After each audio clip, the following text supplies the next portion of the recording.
इतिहास रचा गया है कि जो आँखों पर पट्टी न्यायमूर्ति की बंदी होती थी, वो खोल दी।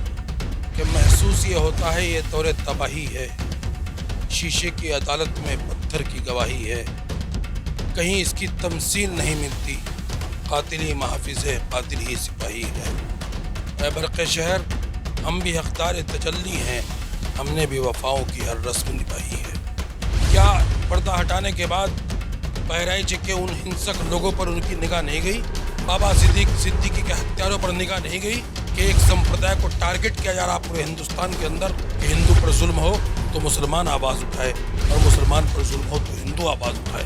मैं पक्का और सच्चा मुसलमान हूँ। अगर एक नमाज पढ़ने की अगर 1 इंच जगह भी आपके पास गैर कानूनी है तो आपकी नमाज अदा नहीं होगी। आदरणीय धामी जी और आदरणीय योगी जी से इतना जरूर कहना चाहता हूँ, जिस तरीके से उन्होंने हिंदुस्तान में फिजा पैदा की कि चलते घर को देखने वाले वो उसका छप्पर आपका है, पीछे तेज हवा है, आगे मुकद्दर आपका है। मैं तेरे कत्ल पे मैं चुप था, मेरा नंबर अब आया, मेरे कत्ल पे तुम भी चुप हो, अगला नंबर आपका है। पुरुषोत्तम मिश्रा का कत्ल किया तो कत्ल करने वालों को पकड़ना चाहिए, लेकिन जिसका कत्ल हुआ उसकी नीयत भी देखनी चाहिए। अभी चंद दिन बाद एक बहुत बड़ी पंचायत में बुलाने वाला भी हूँ। ये मुल्क हमारे आबा व अजदाद ने बनाया और आज हम बेगाने बन करके रह गए।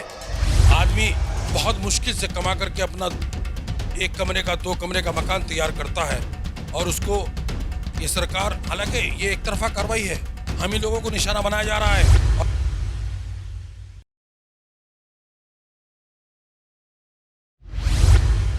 सुप्रीम कोर्ट में लगी न्यायमूर्ति की प्रतिमास की आँखों पर बंधी पट्टी हटाने के बाद अब तलवार भी हाथों से हटा दी है और तलवार की जगह अब संविधान की प्रति उनके हाथों में सौंपी गई है।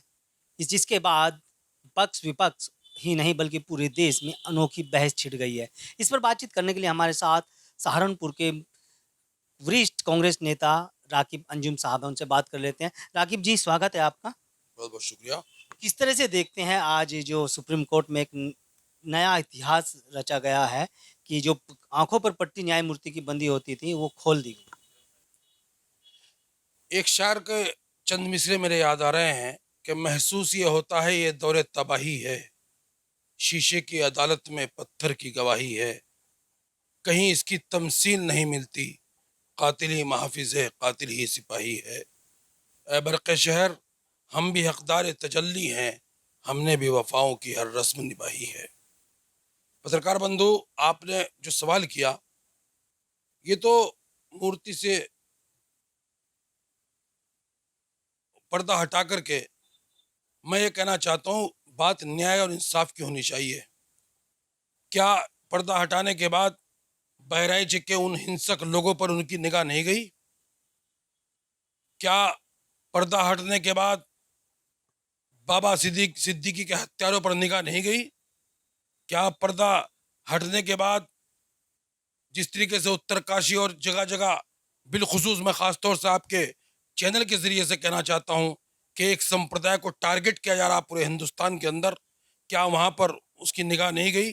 ये हटाएं ना हटाएं, हुकूमत इनकी है, जिस तरह चलाना चाहते हैं चला रहे हैं कि अगर कानून अपनी निगाह से काम करे तो वो किसी संप्रदाय को देख करके फैसला ना करे, किसी वर्ग को देख करके फैसला ना करे, बल्कि इंसाफ, गुण और दोस्त के आधार पर अगर हो तो यकीनी तौर पर वो हमारे मुल्क में खुशहाली भी ला सकता है, मोहब्बत और प्यार भी ला सकता है। लेकिन अगर फैसले सांप्रदायिकता की बुनियाद पर होने लगेंगे तो फिर चाहे पर्दा हटा लो, चाहे पर्दा लगा लो, चाहे तलवार हटा दो, चाहे संविधान, ये संविधान विरोधी लोग संविधान के प्रति उनके हाथ में दे करके ये दिखाना चाहते हैं कि हम संविधान के रक्षक हैं। ये संविधान के रक्षक नहीं है। राकिब जी, ये फैसला सरकार ने नहीं बल्कि सुप्रीम कोर्ट के जो वरिष्ठ जज हैं उनके द्वारा लिया। मैंने क्या कहा? मैंने कहा कि देखिए, अगर जजिस साहिबान हैं, मैं हिंदुस्तान की अदलिया पर मेरा पूरा विश्वास और यकीन है, उन्होंने कुछ सोच करके लिया होगा। बस मैं तो इतना ज़रूर कहना चाहता हूँ कि मैं बहुत से जजिस साहिबान के फैसले पढ़ रहा था और बहुत अफसोस भी हो रहा था कि अगर मंदिर के अंदर जा कर के कोई आकर के जय श्री राम का नारा लगा देगा तो उससे कोई किसी की धार्मिक उसको ठेस नहीं पहुंचती। मैं कहना चाहता हूं कि धर्म कोई भी हो, हमने पहले भी कहा है, जिस पार्टी से हमारा ताल्लुक, हमारी जो विचारधारा है, हमारी तो विचारधारा यही है कि हिंदू पर जुल्म हो तो मुसलमान आवाज़ उठाए, और मुसलमान पर जुल्म हो तो हिंदू आवाज़ उठाए। क्या अब न्याय मिल सकेगा लोगों को? क्योंकि कहा जाता है हिंदुस्तान में आंखों पट्टी बंदी थी न्यायमूर्ति की प्रतिमा को, तो कहीं ना कहीं कानून अंधा है, ये पर एक लोगों के जहन में रहता था। क्या अब इंसाफ मिला? देखिए, मैं तो फिर भी ये कहता हूँ कि आज सरकारों से यकीन उठ चुका, आज लोगों का अपने नुमाइंदों से यकीन उठ चुका, आज थोड़ा बहुत यकीन अगर बाकी है तो हिंदुस्तान की अदलिया पर है। और मुझे ये आशा ही नहीं बल्कि पूरी उम्मीद है कि हिंदुस्तान की अदलिया किसी भी तरीके से हिंदुस्तान के उस परचम को झुकने नहीं देगी कि जिसमें ईमानदारी और निष्पक्षता और निडर होकर के फैसले किए जाएं। मैं ये आशा अपनी अदलिया से रखना चाहता हूँ। मस्जिद को फर्जी बताया गया हिंदू संगठनों के द्वारा, और फिर उसको तोड़ने का प्रयास किया गया, जिसको लेकर के पुलिस ने भी लाठीचार्ज किया है उत्तरकाशी। देखिए, मैं जिस मज़हब से ताल्लुक़ रखता हूँ, मेरा इस्लाम मज़हब, मैं पक्का और सच्चा मुसलमान हूँ। और मेरे मज़हब के अंदर ये बात है कि अगर एक नमाज पढ़ने की अगर 1 इंच जगह भी आपके पास गैर कानूनी है तो आपकी नमाज अदा नहीं होगी। अगर वो गैर कानूनी है तो इसको हिंदुस्तान की अदालत ये तय करे कि वो कानून के मुताबिक बनी हुई है या गैर कानूनी है। और आज उन पर लाठीचार्ज हुआ। मैं तो आदरणीय मोदी जी, आदरणीय धामी जी और आदरणीय योगी जी से इतना ज़रूर कहना चाहता हूँ, जिस तरीके से उन्होंने हिंदुस्तान में फ़िज़ा पैदा की, वो डॉक्टर नवाज देवबंदी का वो शेर मेरे याद आ जाता है कि जलते घर को देखने वाले, फूस का छप्पर आपका है, पीछे तेज हवा है, आगे मुकद्दर आपका है। मैं तेरे कत्ल पे मैं चुप था, मेरा नंबर अब आया, मेरे कत्ल पे तुम भी चुप हो, अगला नंबर आपका है। तो मकसद कहने का यह है, लोगों को जैसी शिक्षा दोगे फिर वो उसी तरह, लोगों को छूट देने का काम किया आपने। बहराइच के अंदर खुला छोड़ दिया, पुलिस साथ दे रही है, और वहां पकड़े जा रहे हैं कौन? तमाम एक संप्रदाय के लोग, मेरी मेरी कौम के लोग पकड़े जा रहे हैं। अगर उन्होंने पुरुषोत्तम मिश्रा का कत्ल किया तो कत्ल करने वालों को पकड़ना चाहिए, लेकिन जिसका कत्ल हुआ उसकी नीयत भी देखनी चाहिए कि उसने किस तरह का उन्माद फैलाने का काम किया। लेकिन मैं चाहता हूं कि उस जो उसने काम किया था वो सजा भी अदालत देती, वो सजा भी किसी मुस्लिम। बीजेपी विधायक ने मुकदमा दर्ज कराया था, फिर वो अपने मुकर गए। दबाव पड़ गया होगा ऊपर से, चूंकि बहरहाल यहाँ तो आदरणीय योगी जी की सरकार है, यहाँ तो उनके बगैर पत्ता भी नहीं हिल सकता।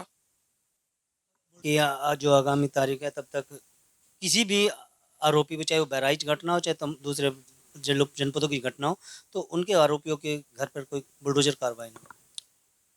देखो, अदालत ने तो अब रोक लगाई है। हमारा मानना यह है कि जब तक अदालत से कोई दोष सिद्ध नहीं हो जाता तब तक बिल्डोजर का इस्तेमाल ही न्यायोचित नहीं है। आदमी बहुत मुश्किल से कमा करके अपना 1 कमरे का 2 कमरे का मकान तैयार करता है, और उसको ये सरकार, हालांकि ये एक तरफा कार्रवाई है, एक तरफा कार्रवाई है, हम ही लोगों को निशाना बनाया जा रहा है। और मैं आपके इस चैनल के जरिए से कहना भी चाह रहा हूँ, मैं अपने साथियों से मशवरा कर रहा हूँ, अभी चंद दिन बाद एक बहुत बड़ी पंचायत में बुलाने वाला भी हूँ, और उसमें हस्ताक्षर अभियान चला करके और लोगों से पूछ करके कि आखिर इस मुल्क में किस तरह रहेंगे, किस तरह हम सांसें लेंगे। ये मुल्क हमारे आबा व अजदाद ने बनाया और आज हम बेगाने बन करके रह गए।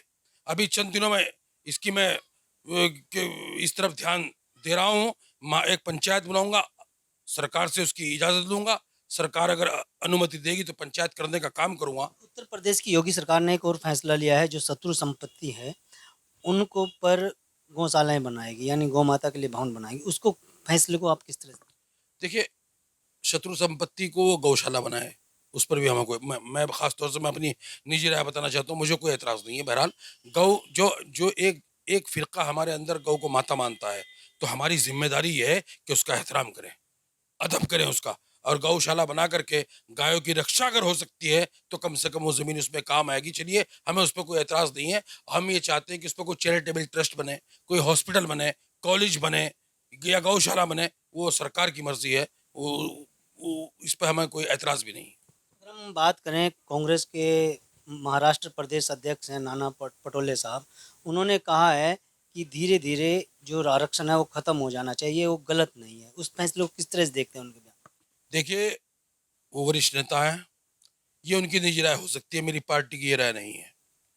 मेरा नेता राहुल गांधी जी हो, आदरणीय प्रियंका गांधी जी हो, आदरणीय खड़गे जी हो, या मेरी पार्टी के कोई भी नेता हो, वो इस संविधान और इस आरक्षण को बचाने के लिए जिन्होंने कई हजार किलोमीटर की यात्राएं की हों, वो आरक्षण खत्म करने की बात नहीं कर सकते हैं। और हालांकि ये सरकार ने तमाम सेक्टर प्राइवेट उसमें दे करके सही महीने में तो आरक्षण खत्म कर दिया, लेकिन बचा खुचा जो है अगर वो भी बचा रहा तो हमारे एससी समाज का, बैकवर्ड समाज का भला हो सकता है। उसी को बचाने के लिए मेरे नेता राहुल गांधी ने हजार किलोमीटर की राष्ट्र के प्रदेश अध्यक्ष हैं पटोले साहब। बिल्कुल है, वो उनकी निजी राय हो सकती है, पार्टी की राय से वो बिल्कुल नहीं है, कोई इत्तेफाक? बिल्कुल नहीं। धन्यवाद राकिब साहब। ये थे हमारे साथ कांग्रेस के वरिष्ठ नेता राकिब अंजुम साहब, जिन्होंने न्यूज़ 14 टुडे से बातचीत में साफ कर दिया है कि जिस तरह से योगी सरकार ने जो फैसला लिया है कि जो शत्रु संपत्ति है उन पर गौशालाएं बने, उस पर कोई एतराज़ नहीं है। अगर आँखों से पट्टी जो प्रतिमा से हटाई गई हैं और हाथों में तलवार की देने के साथ साथ जो संविधान की प्रति दी है, तो उसको लेकर के इनका साफ तौर पर कहना है कि अगर चाहे वो सरकार हो या फिर सुप्रीम कोर्ट के जजेस हों, उन्होंने जो फैसला लिया है उस फैसले के पीछे अगर ये बात भी हो कि दोषी और निर्दोष को पहचान कर सही न्याय दिया जाए, तो ये सब चीज़ें हटाना, आंखों से पट्टी हटाना कहीं ना कहीं जायज़ होगा। वीडियो के बारे में आपकी क्या राय है, हमें कमेंट में। अगर आप ये खबर फेसबुक पर देख रहे हैं तो वीडियो को लाइक करके पेज को फॉलो करें। इसके अलावा अगर आप इस खबर से यूट्यूब के जरिए जुड़े हैं तो चैनल को सब्सक्राइब करके बेल आइकन दबाना बिल्कुल ना भूलें। नमस्कार।